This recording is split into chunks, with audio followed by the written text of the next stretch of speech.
Hi everyone, thought I'd do an update. It's been a while since I did a proper update of the plot, so I'll give you a look at what's going on and what's going around. There's my pots area. You can see it's looking quite nice indeed. Of course, bulbs have nearly all gone. There are a few alliums that are just going over, but apart from that we're into our summer colour. So come on and I'll give you a look at what's happening, or not as the case may be, on the plot. So you can see the spring salads, working way through them. Spinach has gone over at this stage, still more scallions, plenty of weeds of course, and can you see the random bottle of beer, and of course I use beer in my beer traps to trap the slugs. So with the empty bottles I'll sometimes just leave them lying around just to confuse them or disorientate them as well. Broad beans. There is the vine, the grape, full of leaf, trimming back some excess foliage today. Don't you just love this? If you could smell that, it's a sweet pea. The last November sweet pea as well, and masses and masses of white flowers, and they smell absolutely divine. Here we have the Loganberry. So you can see this is looking nice and neat. The other day I trained in the fresh shoots for this year on this side, and you can see the fresh shoots from last year on that side. So the shoots from last year on that side are the ones with all the berries on them there, and they'll be the ones, that side, this side here will produce the berries for next year. So fairly pleased with that, and it's looking well. And a couple of random strawberry plants there. I never really get much off them. The birds have them. Birds will take a lot of the Loganberries as well, unless they're some way covered. So I'm gonna figure something out there. I don't have a netting house or anything like that, but yeah, I'll take a look at it. On this side, as we're walking by, you know what I'm like for my flowers. So there's my hems, or my daylilies, or my hemerocallis. So they're going to come into flower soon. So you'll have the chives will have gone over, and the hemerocallis will have come into flower nicely. So that'll be good. Nice bit of successional growing there. I've thrown some of the spring sort of flowering plants, and a few others I've trimmed back. There's dahlias, and in the green, as they say, with a couple of flower buds on them. So they're in this hardening off little area here, and they're doing quite well actually. I was terrified that the slugs would get them, because we're right next to the rhubarb, and the slugs are just using the rhubarb as basically their little city. But the old beer traps, as well as nighttime patrols, can't beat them. And on this side you can see this unusual little fella. It's coming into flower. It's called Jerusalem's sage, or Phlomis sulfuricosa. It's a very unusual little piece. I had it in my last garden, so I took a piece and had it in pots for a couple of years. Didn't do very much, but planted it out last year, and it's coming on very, very nicely. And over here, these were the spring bulbs, so the tulips and daffodils and narcissi. So this is sort of the remedial area here. Been feeding them well, and they're obviously dying back now at this point. Let me show you over here though. Look at this. When I finished potting this pot up last September or October with the daffodils, I actually sprinkled a few poppy seeds in the top of the pot, and my rationale being, okay, well, when the bulbs are gone over, these will actually come to the flower. So that's actually worked quite well. Bit of a neat little trick, and it looks quite nice too.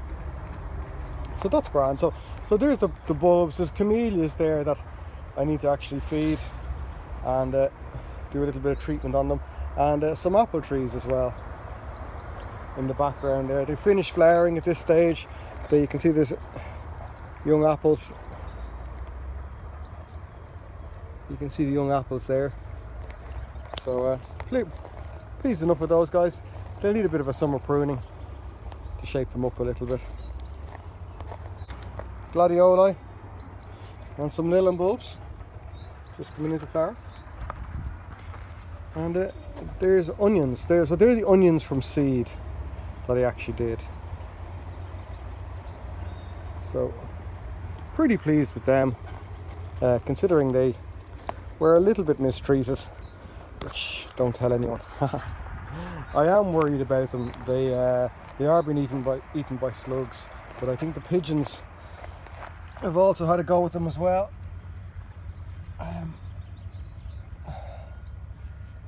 Yeah, that's it there. And of course the ground has been dry, so watering has been important. So that soaker hose is actually quite useful. And there's one of those poppies. It sort of self-seeded itself there, so I said I'd leave it, and we'll enjoy it among the onions. Over here, strawberries, they're looking very well, coming on very nicely. So this was an area of very rough soil that I basically just leveled out. I covered with black plastic, cut some holes in, and planted some strawberry plants a few years ago, and they're coming on very nicely indeed now.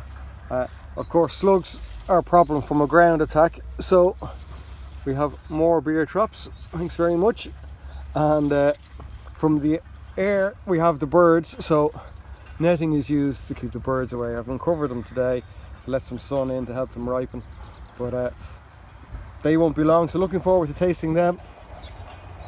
Bit of work to do here with my raspberries. You can see the weeds have come all up between them. I actually like that effect, would you believe? The sort of meadow grass effect, but I do need to clear them out. There's some more of the raspberries as well, just in front of what is the onions and garlic. So you can see the garlic are producing their seed heads, or called scapes. So they're typically removed, fried them with a bit of butter on a pan, and they're absolutely delicious. Otherwise they start to produce little bulbils. Yeah, so remove your scapes, and the plants will start to die back very soon. They'll start to die back very, very soon. But they're fine, big plants. I'm particularly pleased. I was worried about how they'd get on over all that weather that we've had, and then the snow and so on and so forth. But yeah, no, pleased. The onions, again, 2 rows sown in the autumn times. You can see some of them have gone to seed. I'm going to let seed develop on 1 or 2 of them just to see what sort of flower. But the rest of them I've pinched. If you have seen any seed heads, I've pinched them off. So I'm not surprised really with the way the weather has been. It's been so dry. First of all, it was so cold, and then it was so dry. But you know, willing to see how they go. There is some parsley gone to seed. So that was last year's flat leaf parsley, producing masses of these umbel flowers. So that'll actually look quite nice. So I've left them there, and I'll probably harvest a few seed. You can see what I was growing here last year. Celery. So letting one of them just go to seed again, flower buds on them, and we'll collect seed from them. Here are my potatoes, so a couple of different rows of them. And this year, rather than mulching them up, rather than layering them up with soil, I've mulched around them with grass clippings. You can see now I've left the grass clippings a little bit away. I haven't mulched them right up to the stems of the potatoes, because that would just you know, it would burn the stems and the leaves and the foliage. So you put down your grass clippings. The person that I read a lot, called Nikki Kyle, she suggests when you put down your grass clippings, then to give it a good watering, to let it knit in. So I've actually done that.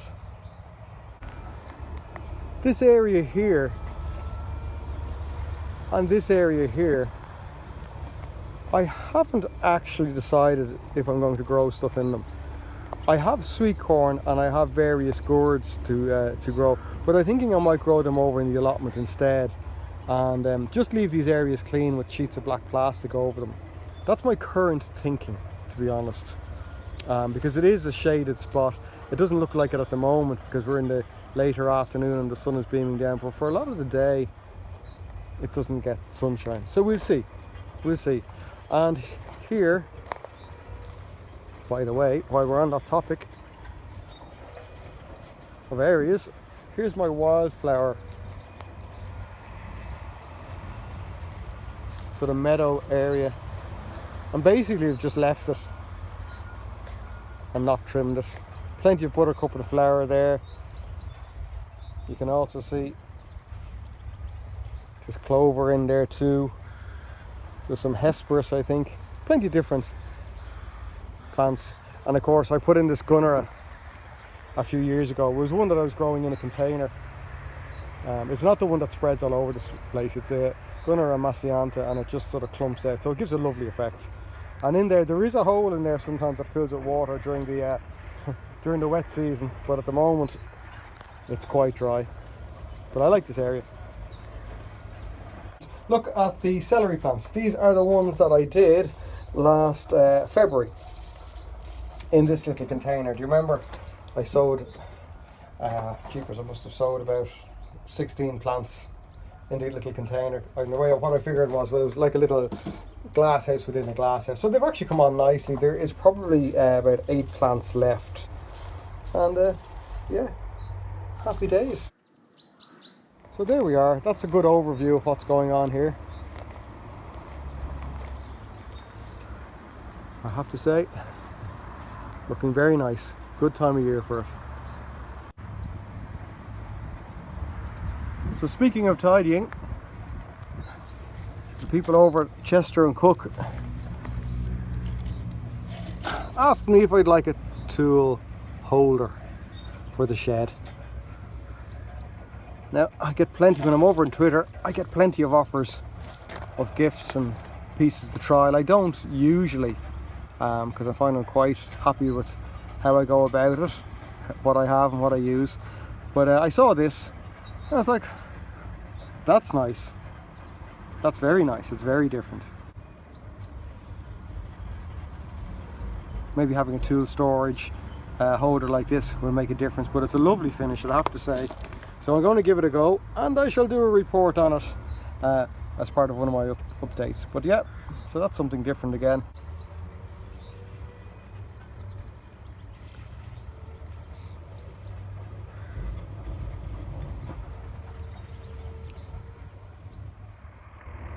Right, so thanks very much for stopping by and listening in. I hope you're well. I hope your gardens are growing nicely, and you're not having too many setbacks, and there's a bit of flower that you can actually enjoy.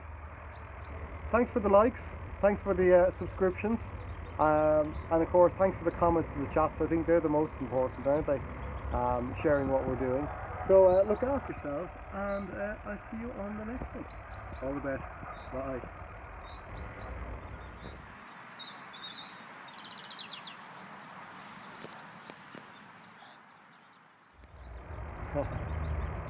Hello. Hello. Top of the morning to you. Okay. Better get this started.